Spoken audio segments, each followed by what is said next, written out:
Hi. Hi. My question is about placement and which product makes the most sense for my son. Okay. He is 11, in the fifth grade, and not uh, we don't have a neuropsych evaluation or diagnosis. He did have a assessment done at our public school district that showed um, weak phenomenon awareness and usage, so processing, all things that sort of made sense. We're homeschooling now, which we have been for the last 3 years. And I've been using the Barton um, reading and spelling system. And it's been going okay. But I've more recently just seen him struggle, not with reading, but with spelling mostly. I'm sure that his reading is not as efficient as it could be, but he loves it and he will read constantly. But when it comes to writing something, anything that could slow him down, distract him is where he'll go. And so I've seen his self-confidence in that area just plummet. And it's heartbreaking to watch that he has so much he wants to say, but if he has to write it, he just won't do it. And when he's asked to write something kind of on demand, it's a mess. If he's asked to write something by copying, um, he's fine. If he just needs to copy something, he's beautiful cursive writing. So I think that I need something more, and I'm not sure what you would suggest. Okay. And when you say he copies beautifully, is he saying sounds while he writes? Is he using those kinds of strategies? Is he pretty silent? He's silent when he's Okay. copying. Do you think he's using sound information, or do you think he's just like looking at each word at a time or each letter at a time? Do you have a sense of that? I think he's looking at each letter at a time. Okay. And I'm just going to ask a little background from you. Um, have you done any classes with us or had like been listening to us? I mean, where are you with written language? Yes, I've been listening. I've been listening to you, watching your videos on YouTube, and Mhm. going through the website, just learning about so much. I mean, it's a huge wealth of information. So it's a place that I feel safe going to learn information. I feel like it's um, it's experienced and science based and optimistic. I have to say, there's a Yeah, lot of well, places to go, and you just feel like, there's some wow, answers nothing. here. Yeah. And watching your videos, reading things, it's like this isn't a death sentence. This is something that we can work through, and great things can happen. And so one of those safe places that I go when I'm feeling a little down about it Right, right. Well, we'd love to quote you on that because all. thank you for saying it. I think we all walk this line where we wonder if as we give new information, like then there are people like coming to our website and overloaded, and yet things are fluid. We learn, we keep learning, we keep sharing, and things come up and we realize, oh, this is something we haven't told people about and we should, or I start seeing research accumulate around a certain topic. Now I'm feeling like, wow, I Mm. should share this, right? So I appreciate that people are using the information and appreciating it, and you should have hope.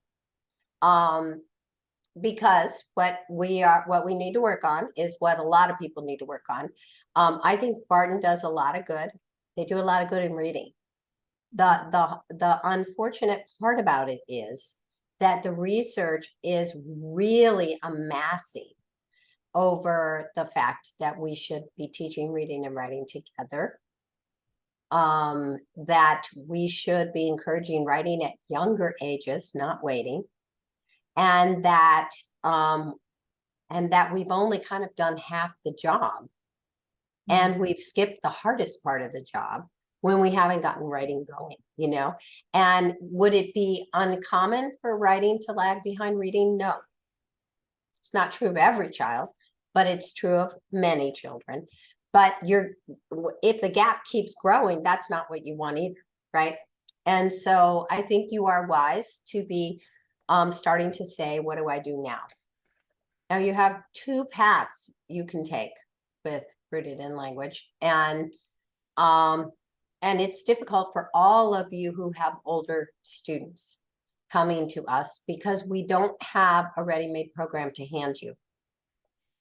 The truth is, there never was a ready-made program to hand you, that every child moves at their own pace, struggles with one particular thing over another. So our goal is to keep educating you enough, right, that you now know how you can use the resources you have available to you.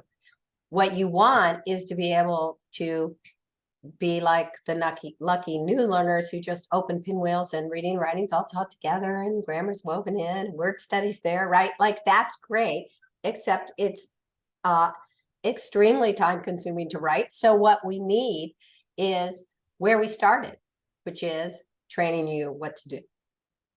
So one option that a lot of people are doing is they're taking Pinwheels Year 2 and they're using it as a roadmap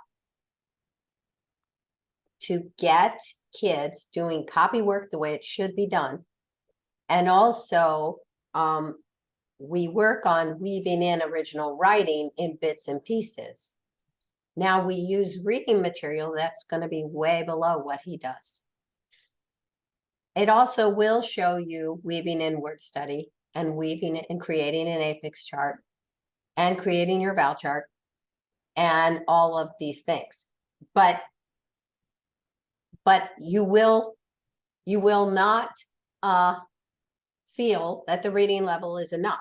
Now there are word lists that are good for you because what we actually need him to do is go back and say, hey, guess what? You learned all about these different vowel sounds, but you're only using that information for reading. And now we're going to go back. I mean, if he was a high schooler coming to me, I'd be doing the same things. We're going back and we're saying, we're relearning this time for you to learn how to use it when you write. And so you're rebuilding that process. Now, Pinwheels Year 2 is only going to take you up to some of the vowel teams, short vowel sounds, some of the vowel teams, the bossy R's, and silent E. We just introduced silent E when it ends. So, but you will have learned a lot about the way we incorporate this information together. Okay, even though you've had to modify, you can use the word list really easily. Even some of the practice sentences can be used for copying, but you might also want, what I say to kids who are older is I say, I know you can read this passage, really easy for you, I realize. And also, I also want to make sure you're not making any accuracy errors because you skip around, right? But if this passage is easy, that's fine. We're doing our copy work to work on your writing. So I'm choosing an easier passage so that you're successful. Most kids don't really argue about that. What they don't like maybe is to be shown the little readers because that feels insulting. But a paragraph doesn't feel insulting. That makes sense? Okay. Yeah, a lot. Even if you take the paragraph and retype it in another font or copy and paste it into something and, you know, change the font and make it smaller maybe or something, you know. Okay. But most kids, as long as I keep reassuring them that I know you can read this, I know your reading level is way above this, most of them are fine. They're actually kind of happy to be rebuilding their writing skills and be on a path. Okay. Now, the other way you can do it is you can get the Lane of Path classes, the phonics and spelling, word study, the writing, and the reading class in particular, and the vowel chart class. That will be like, boom, a lot of information for you. But and the onus will be on you is figure out how to put these classes together. I didn't mention grammar yet because you could wait on that. I would do phonics and spelling and vowel chart together. I would add word study. And I would want you to take the writing class. And the reason is because the writing class helps you see the way we use copy work to get kids writing, the way we use bits and pieces of writing, when we would actually work on editing. You know, the thing that needs to happen is, and what he hasn't been doing is, he is not using sound to write. He's not making that connection, in spite of how you've been teaching him.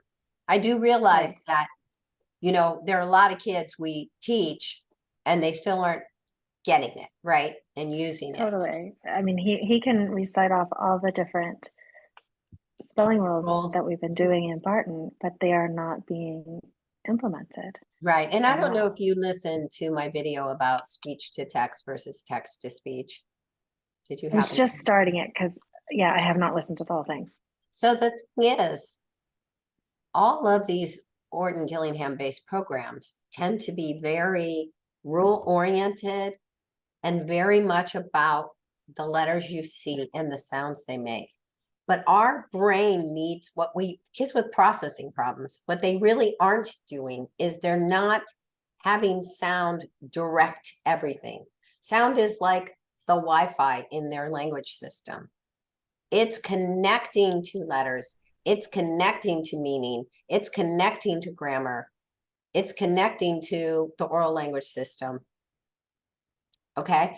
And so when kids aren't using that Wi-Fi, you know, it's like they are using an old system without access to this instant connection, right? Mm-hmm. And so when he's copying words, he's not saying, oh, that word is banana, banana, right? He's going B-A-N. B-A-N-A-N. Right? Yeah, for sure. For sure. And so that, therefore, he's not ever going to get to, after I peeled the banana, I cut it up and put it on my cereal. If he had to copy that sentence, a kid with good processing goes, after I peeled the banana, I cut it up and put it on my cereal. I cut it up and put it on my cereal, right?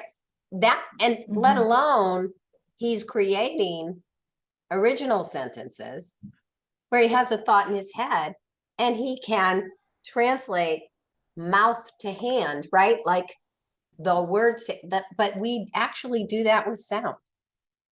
This is why we say kids have to say sounds while they write. Because we don't know if they're accessing their phonological system unless we hear them saying sounds. And as that sound is happening while a letter is being written, he is not establishing an automatic sound to letter relationship. That's what he's missed. And that's what you need to go back and fix. Does that make sense? Yeah, that makes sense. And so we totally fix it in nails copy it work. on the head. Right. Fix it in copy exactly. work. We fix it in word work. We fix it in writing sentences with words, which we teach you in the phonics and spelling class. We make vowel charts, but the vowel chart is based not on what you see, but on what you hear. Right. And we start working on mapping out, what do I hear? What's the likely spelling for that vowel sound I hear? That's, and what research tells us is unless kids are mapping the sounds in a word and mapping on the letters that represent those sounds, they're not developing good word form memory and they don't have strong spelling skills. And so that's what you're working on. And you just have to go back and do it all. And we work on it with a little bit of word work and a little bit of sentence work and a little bit of copy work and a little bit of original writing in bits and pieces. And we work on that skill. And you know, that's what I explain to kids. We're going back and this is a thing that didn't happen. And we're going to go back and make sure it happened. Okay. And so the difference between going the route of pinwheels versus going the route of those classes. So the difference is pinwheels tells you everything to do, but you may have to modify the materials. Okay. And only take you to a certain level. And it's only going to take you to a certain level, and then you're going to end up back at these classes. Okay, but pinwheels will buy you some time. Just from my experience, I have a son. He was around going on 9 when I discovered his writing struggles. And yes, pinwheels will buy you the time. You can get going with it, but the classes are what will give you the long-term solutions Yes. for years to come. And Okay. because you're working with an older student, he's going to have some knowledge that, you know, a new learner doesn't have. And so the classes will also allow you the flexibility to answer those questions, address those needs as they come up that you Mhm. might not otherwise have with only starting with pinwheels. You can absolutely be successful just starting with pinwheels year 2. Rita mentioned paragraphs. Those are also in the reading kit. So you have, you know, extra resources to use, but I would still encourage you over time to start folding in the classes. Right. You'll And feel the more empowered. classes I The other- watch and then I deliver. How do the classes work? So the classes teach you how to teach. Teach me how to teach. Yes. Now, another Okay. option for you is it's still, you still need the classes, but another option is start taking some of the classes. I mean, if this is something you want to start tomorrow, then I would start with pinwheels and give yourself time to take some classes. Personally, if this is something you're working on in January, come January, this is going to be my thing, then you have the time to start classes. But my guess is what you want is to have a coaching session so that we can kind of lay out for you. These would be your goals now. This is the way your week should look, you know, that kind of thing. But we're still like, the classes are like this wealth of information that's the brain dump, you know, and you don't have to remember it all. You keep the videos forever. Go back and rewatch them. It's just, here's the brain dump. Now I have the big picture of what we're going to do. And a lot of it you're going to kind of recognize from Barton anyway. I mean, some of it is, some of it incorporates OG stuff. So, and some of it is Where like, somebody asked where on Barton 4. I'm Barton for it. Okay. Okay. So I took But some it's not, time. it's like, it's not, I go between it's not fast enough or he's not implementing it. Yeah, I Or know. maybe both. Yeah, right. Both probably. And you have to be careful. Speed, the way to increase speed is to increase multisyllable words that still have the same vowel sounds, not, and adding words with affixes so they're more advanced, not speeding through vowel sounds. Okay. And we do talk about that in phonics and spelling class, and we talk about it in word study as well.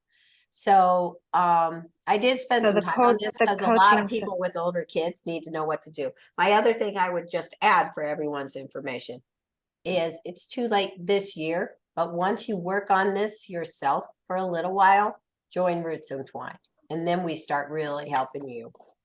It's kind of the cheapest way to have coaching sessions.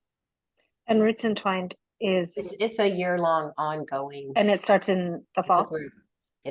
It started in September. And each year it starts in the fall. We start over Okay. again. Okay, And so coaching sessions would just help me organize yes, what I'm coaching doing. sessions, we would like get a little bit of the class under your belt. Then we'd have a coaching session, and then Okay. we would say, okay, use these materials, teach this, make this goal for these next 3 months. Here's your goals, you know. Okay. And then you can come back to a coaching session if you need to, you know. Okay. A lot of people do come Thank you. to coaching sessions. And I'll go back and look at pinwheels to see if I want to just get going or if I just want to start going classes. Thank you so much. I appreciate it. So the reason I took a little more time on that question is I do feel like that what to do when you have the older learner is a question we get a lot. And I thought I would take the time to kind of explain those two options.